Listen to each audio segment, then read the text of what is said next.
Okay, we are now at evaluating websites using the CRAP test. We're at part 3 of our workshop today as part of the Napa Valley College English Success Center. My name is Nancy McHenry. We'll be doing a final review in this section, looking back at the Pacific Northwest Tree Octopus site and examining the answers to the exercise 1 that you just completed. So when we look at this site, and based on the writing style and the vocabulary, we're looking at who would be the intended audience. And it's pretty clear when we look at the very first line, help save the endangered Pacific Northwest tree octopus from extinction, the title there in the middle, that it's clear that people who care about endangered species are the audience for this site. And we want to look at what the domain name is, because that gives us a hint in terms of the authority of the site. And we can see that the site is a .net site. Next, another big part of authority is who is the author of this site. And we can see at the very bottom of the page that it says the author of this article and its subsections is Lyle Zapato.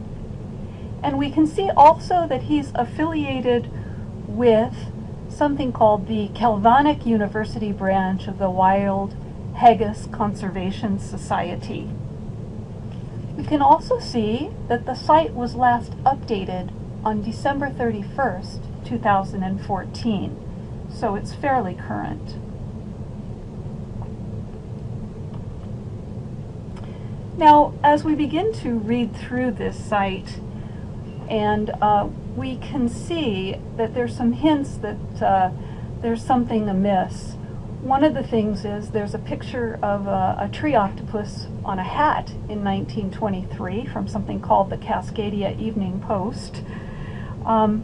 But as we begin to read over the site, it becomes clear that this site is not based on facts. It is not truthful. It is actually a site with propaganda.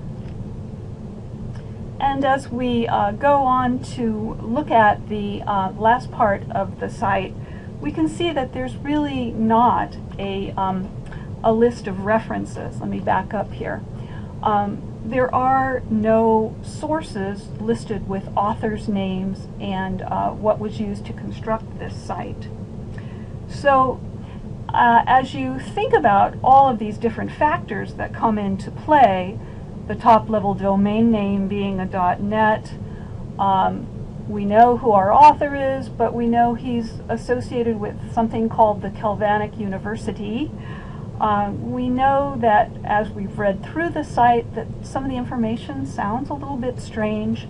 And then we also have to employ our critical thinking skills here at the end and ask, what do we really know about octopuses? Do they live in trees? Have you ever heard of an octopus that lived in a tree? Mainly they are, of course, underwater creatures. So this site is questionable.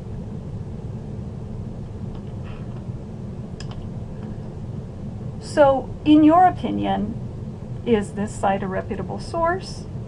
And we've given you the CRAP test to help you figure that out.